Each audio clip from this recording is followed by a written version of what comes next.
إسلام.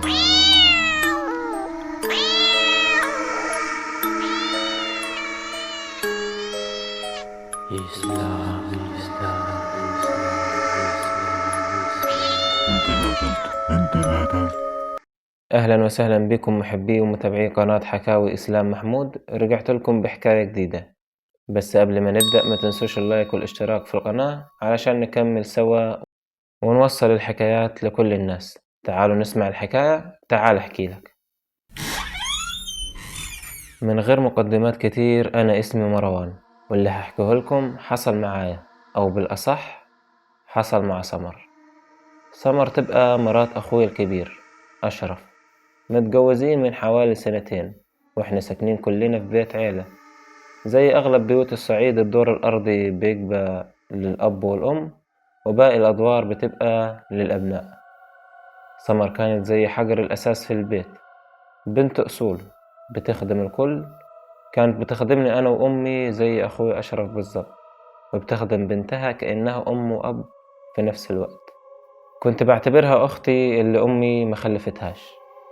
بعد 2 سنين من جواز أشرف وسمر، أنا كمان اتجوزت بنت خالتي علياء، والبيت زاد استقرار. علاء وسمر بقوا قريبين من بعض جدا، مفيش مشاكل مفيش خلافات. لحد من شهر فات صحيت على صوت صريخ جاي من شقة أشرف. نزلت جري، لقيت سمر قاعدة على الأرض بتعيط، وأمي ومراتي علياء جنبها بيحاولوا يهدوها. أشرف جه من شغله وسألها مالك في إيه. ردت عليه وهي بتعيط وبتترعش من الخوف: شفت عفريت، شفت عفريت في المطبخ. طبعا أشرف هداها وقال يمكن بتتخيل، والموضوع عدى عادي ولا كأن في حاجة. بس الموضوع ما كانش مجرد تخيل. تاني ليلة علاء طلعت لي الشقة ووشها مخوف. سألتها في ايه، قالت لي سمر مش طبيعية يا مروان. حكيت لي انهم كانوا في المطبخ، سمر بتغسل المواعين، وفجأة سكتت. نادت عليها علاء لكنها ما ردتش. بصت عليها لقيتها متخشبة، الحنفية مفتوحة على المية السخنة، وسمر حاطة ايدها تحتها ومش بتتحرك. علاء حاولت تقفل الحنفية لكن سمر مسكت ايدها وحطتها تحت المية السخنة.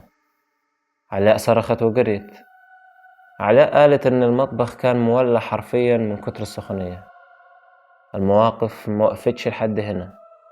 أمي كمان شافتها مرة قاعدة في ركن الأوضة بتتهز وبتتمتم بكلام مش مفهوم. وفي يوم تاني أشرف كان بيزعق فيها، قال إنه لقاها دبحة فرخة وبتنضفها في بانيو الحمام، والحمام كله دم.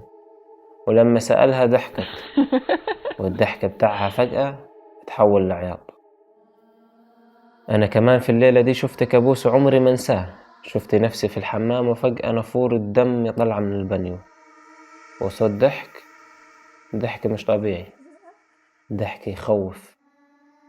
لقيت نفسي في أوضة تحت، ولقيت سمر قاعدة على السرير وفي إيدها كتاب وعمالة تبصلي وتضحك. صحيت مفزوع على صوت صريخ. الصريخ كان حقيقي، ما كانش حلم. ده صريخ علاء مراتي، كان جاي من الشقة اللي تحت. نزلنا كلنا نجري، دخلنا الأوضة القديمة ولقينا سمر واقعة على الأرض، وعلاء بتعيط، وأمي حضنة بنت أشرف. عرفت بعدين إن سمر كانت بتخنق بنتها. بعد اللي حصل ده كله كان لازم نجيب شيخ. حكينا لابن عمي وجاب لنا شيخ معروف في البلد. جه وقعد في أوضة الضيوف وطلب إنه يشوف سمر. قعد جنبها وابتدى يقرأ قرآن. سمر ابتدت تتهز وتتكلم بلغة غريبة، كلام مش مفهوم وصوت مش صوتها. الشيخ فضل يقرأ حوالي ساعة كاملة، وفجأة سمر سكتت وقالت باستغراب: أنا فين؟ إيه اللي حصل؟ الشيخ قال لها: الحمد لله على السلامة. الحمد لله. وبص لأشرف وقال له: مراتك كان عندها مس بسبب حاجة قرتها. وسأل: فين الكتاب؟ من غير تفكير كتير أنا جبت كتاب قديم كنت ناسي إنه عندي، كنت شايله في درج الكومودينو. الشيخ خده وولع فيه. ساعتها فهمنا إن الكتاب ده هو سبب كل اللي حصل. كتاب قديم صاحبي كان مديهولي زمان وأنا نسيته، وسمر للأسف قرت فيه، ومن هنا بدأت كل حاجة. بعد ما الشيخ ولع في الكتاب سمر اتحسنت والبيت رجع هادي، بس اللي حصل عمره ما هيتنسي، خصوصا بالنسبة لي لأني كنت السبب حتى لو من غير ما أقصد.